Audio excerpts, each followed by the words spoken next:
Оған бастай бер. Сәлеметсіз Айгүл ұстаз. Мен сіздің ипотерапия туралы сұхбат алғым келіп тұр. Негізі сіздің білуіңізше ипотерапия не? Саламатсыз ба ұлан? Осы ипотерапия деген сөзді бұрын соңды мән беріп білмедім.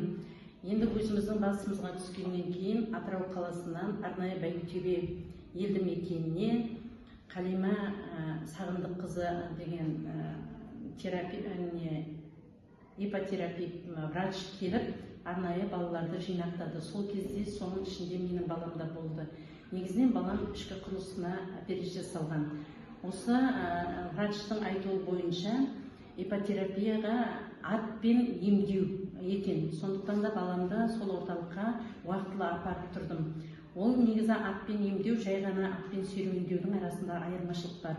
Осының салдарынан балам осы атпен серуендеген кезде біріншіден бұлшықеттердің қимыл қозғалысы тез болады екен, екіншіден балаға массаж ретінде.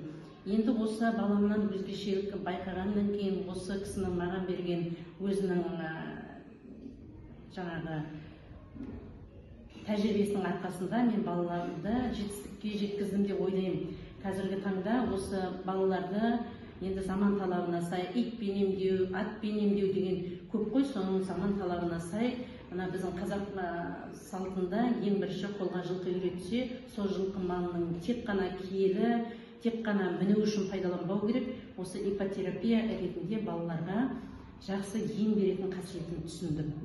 Рахмет Айгүл ұстаз. Енді сіздің балаңыздың хал жағдайы көңіл-күйі қалай? Қазіргі жағдайда осы балам осы ипотерапияға барғаннан кейін атқа деген қызығушылығы артты. Баламның қазіргі таңда көңіл-күйі жақсы. Осы